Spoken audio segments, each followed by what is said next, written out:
ده يوصلنا لحاجة مهمة يا جدعان اهو، ان في ستات برضو خطرة، ما تفتكروش الستات كلها ضعيفة والله زي ما بقول. فانت اخوافوا يا جدعان اهو يعني. السلام عليكم، ازيكم يا معلمين؟ معاكم المعلم دومة، اكبر واحد في مصر واكبر واحد في مصر سنا زي ما انتوا عارفين يا جدعان، عايش من 700 قبل الميلاد. النهارده بقى احكي لكم عن واحده ست، بس مش اي ست يا جدعان، واحده من اخطر الستات اللي جم في التاريخ والله زي ما بقول لك. وهي اصل القتله المتسلسلين في امريكا، او المتسلسلين دول اللي هم ايه، شفتوا انتوا لما يقول لك ده قتل كتير بقى قتل متسلسل. اللي انا احكي لكم عنها دي هي اللي ابتدعت الشغلانه. اسمها ايه ولا ايه اللي حصل يا جدعان، ولا كانت بتقتل ليه؟ تعالى حبيب قلب المعلم لما اقول لك. اسمها بيلي جانيس. بيلي جانيس كانت مولودة سنة 1859، بس ما كانتش مولودة في أمريكا، لا كانت مولودة في النرويج يا جدعان. لحد ما قالت ايه تهاجر امريكا سنه 81. انتوا فاهمين بقى زي ما قلت لكم في الفيديو بتاع جو مارسيال اللي هو المافيا، قلت لكم الحلم الامريكي ساعتها كان لسه بادئ والناس بتحب تهاجر لامريكا. بس قبل ما تهاجر امريكا يا جدعان في الفتره دي انا ما كنتش برضو في نيويورك، فمش عارف حياتها كانت ماشيه على ايه.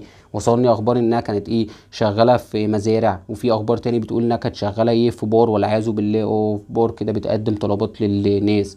وواحد بيقول لك سقطها كانت حامل وكده، بس مفيش معلومات اكيده يا جدعان، عشان كده انا ما بجيب لكمش غير حاجات الثقه اللي المعلم شافها بنفسه.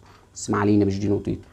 وفعلا اول ما سافرت امريكا سافرت زي ما قلت لكم سنه 1881، راحت على شيكاغو، استقرت هناك وقالت اشوف اي شغلانه اكل منها اعيش.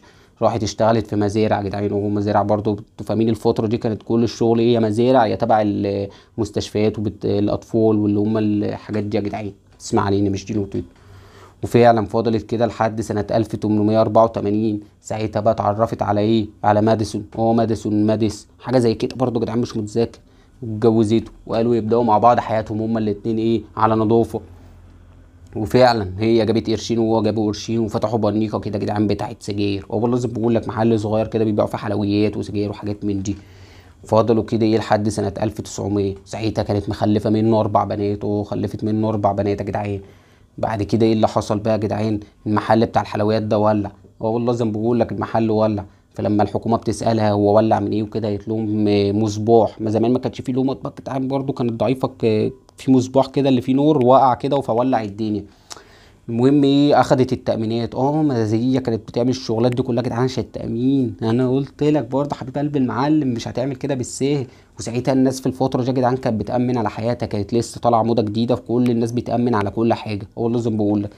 بس فكانت اخدت ايه مبلغ التأمينات بتاعت المحل ده، وراحت اشترت بيت وقعدت فيه هي وجوزها وعيالها.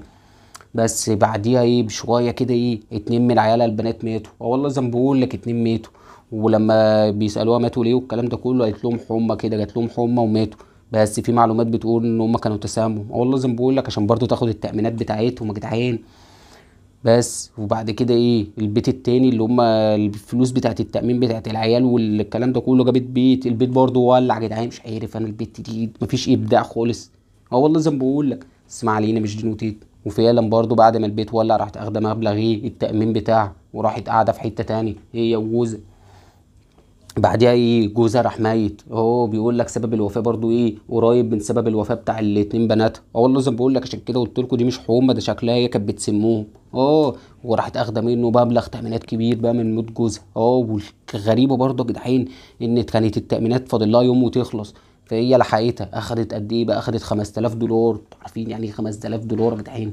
فهي بقى حست بالناس بتبص لها والكلام ده كله، وقالت العين هتبقى عليا، فقالت انا اسيب شيكاغو. سابت شيكاغو وراحت ولايه انديانا. وهناك قالت اجيب حته ارض كده برضو ايه اعملها مزرعه واقعد فيها انا وعيالي. ما كان لسه عندها بيتين بقى يا جدعان هتخلص منهم برضو، بس مش دلوقتي. انت بترحمش الست دي. اسمع عليني مش دي نوتي. المهم قعدت في المزرعة إيه سنة 1900 لحد سنة 1902. وهناك اتعرفت على بيتر ده جوزها التاني. كان هو ساعتها عنده مزرعة خنازير يا جدعان، كان مدير مزرعة خنازير وعنده خنازير وكده، فمعاه فلوس برضه. فاتجوزها. المهم بعد ما اتجوزها ايه حملت منه عيل كده ايه تاني. بس قبل ما تخلف الولد تاني ايه جوزها مات. كان بيقول لك سبب الوفاة بقى ايه، ان في حاجة وقعت عليه كده، آلة حادة وقعت عليه وهو في المزرعة. بس الغريبة بقى يا جدعان ان بنتها لما راحت المدرسة تاني يوم ولا بعدها بكام يوم، قالت لواحدة صاحبتها ان امها هي اللي قتلت ابوها. والله زي ما بقول لك انتوا فاهمين العيال الصغيرة ما بتبقاش في بقهم فولة. فالحكومة راحت جايبة ايه بيلي دي يا جدعان عشان تستجوبها. بس ما عرفتش تطلع بأي دليل وكده وطلعتها. بيلي ساعتها حست بقلق، راحت ايه خافيه بنتها خالص، ما ودتهاش المدرسه تاني. ولما الاهل سالوا على ما وديتيش البت المدرسه ليه والكلام ده كله، قالت انا رحت اعلمها بره. اه والله زي ما بقول، مش عارف تعلمها بره في يعني هي في امريكا، هتروح تعلمها بره في ايه؟ بس ما علينا، مش دي نقطتي. المهم ساعتها جابت واحد ايه عشان يساعدها في شغل المزرعه، وتمسكه ايه مدير المزرعه، كان اسمه روي ري حاجه زي كده برضه جدعين، بس مش فاكر برضه، بقول لكم من زمان. المهم فضل قاعد معاها ايه فتره، وقالت له تنزل لي ايه خبر في الجورنال كده اللي انا عاوز اتجوز، بس شرط عشان حد يجي يتقدم لي ان هو يكون معاه فلوس زيي او اكتر مني، عشان احنا هندمج فلوسنا مع بعض. وفعلا نزلوا الخبر ده في الجرايد، وانتوا عارفين طبعا قد ايه ناس طماعين وطمعت في الفلوس، فراح لها بتاع اكتر من 40 واحد يا جدعان عشان ايه يتجوزها. بس حصلت حاجات غريبه كده، بيقول لك الراجل اللي كان يحراه بعديها باسبوع كان يختفي. والله لازم بقول لك في ناس كتير اختفت، واهاليهم كانت بتقدم محاضر كتير، بس مفيش اي دليل عندهم. مش عارف الحكومه ساعتها قعدتش تدور ولا ايه، بيقول لك حاجه و40 واحد، بس ما علينا، مش دي نقطتي. المهم ايه بعد فتره كده ايه مين بقى اللي غار وحست بقلق منه، وهو راي يا جدعان ولا ريه. لازم بقول لك حست منها ايه بغدر، وشمت منه وراحت غدر كده عشان هو هددها، وهو شكله غار عليها بيحبها، كان عاوز يتجوزها متعرفش والله. فهي برضو ايه قالت الحق نفسي، بس المره دي ما قررتش انها تقتله. لازم بقول لك شغلت دماغها اكتر يا جدعان. والله يا حبيب قلب المعلم، راحت عملت ايه بقى، راحت للمحامي بتاعها وقالت له ان هي حاسه بقلق من ري ده ممكن يقتلها هي وعيالها والكلام ده كله. فهي خايفه من الكلام ده كله، فهي انا عاوز اسحب كل فلوسي، ولو مت ادوم لعيالي. قالت له كده، قالت للمحامي كده لو مت ادوم لعيالي، واخدت كل فلوسها من البنوك يا جدعان والكلام ده كله. بعدها باسبوع بقى يا جدعان الحكومه لقت البيت بتاعها كله مولع. والله زي ما بقول لك، ولما الحكومه دخلت البيت لقت فيه 4 جثث، 3 جثث للثلاث عيال يا جدعان، هو بنتنا وابنها الجديد ده يا جدعان اللي هي كانت لسه مخلفاه، وجثه لواحده ست، بس ست ايه كانت راسها مقطوعه، ولما بيفتشوا جنب منها لقوا جنب منها ايه سنان كده يا جدعان.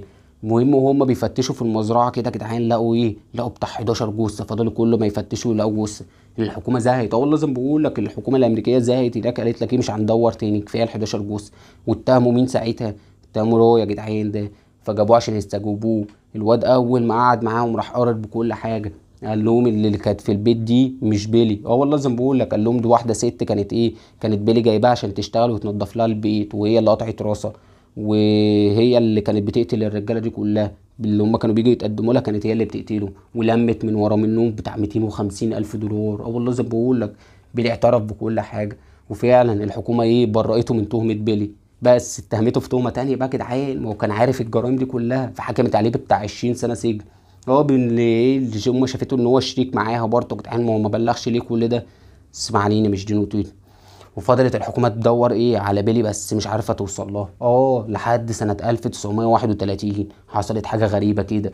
واحدة ست كان اسمها إيه لاستر، والله لاستر كالسون، استرن اسمها استرن يا جدعان، بس مش استر كومباري، لا يا جدعان، مش هنهزر احنا، لا اسمها استر يا جدعان. المهم دي كانت واحده ست الحكومه مسكتها، كانوا متهمينها انها قتلت جوزها، سمته واخدت فلوسه. والله زي ما بقول لك، ففي 2 من هم كانوا يعرفوا بيلي زمان اتقالوا انها بيلي، بس محدش كان متاكد يا جدعان. برضه ساعتها ما كانش لسه في تحليلات الدي ان ايه ولا الطب الشرعي ولا الحاجات دي كلها يا جدعان، لا. بس الحكومه قبل ما هي تتاكد من كل ده، استر دي يا جدعان ريحتهم خالص، وماتت بعدها بيومين. ماتت في الحجز. وساعتها بقى العالم كله مش عارف بقى بيلي ماتت، بيلي فضلت عايشه، بيلي هي استر، لا فضلت لغز يا جدعان كبير. والله زي ما بقول لك. بس بقى يا جدعان وده يوصلنا لحاجه مهمه يا جدعان، ان في ستات برضو خطره، ما تفتخروش الستات كلها ضعيفه. والله زي ما بقول، فانت خواف يا جدعان. يعني في ستات اقسم بالله يا جدعان ممكن تبقى انت محتاج حقوق الرجاله قدامها. والله زي ما بقول، فخافوا منهم وعملهم حلو، عشان بص لما بيشغلوا دماغهم انا حضرت حاجات كتيره يا جدعان احكي لكم عنها كلها، ستات عملت بلاوي. بس علينا مش دي نوتيت. تنساش بقى حبيب قلب المعلم تعمل لي لايك وشير وسبسكرايب عشان نكبر القعده يا جدعان، ونجيب اخواتنا المعلمين. يلا يا جدعان السلام عليكم.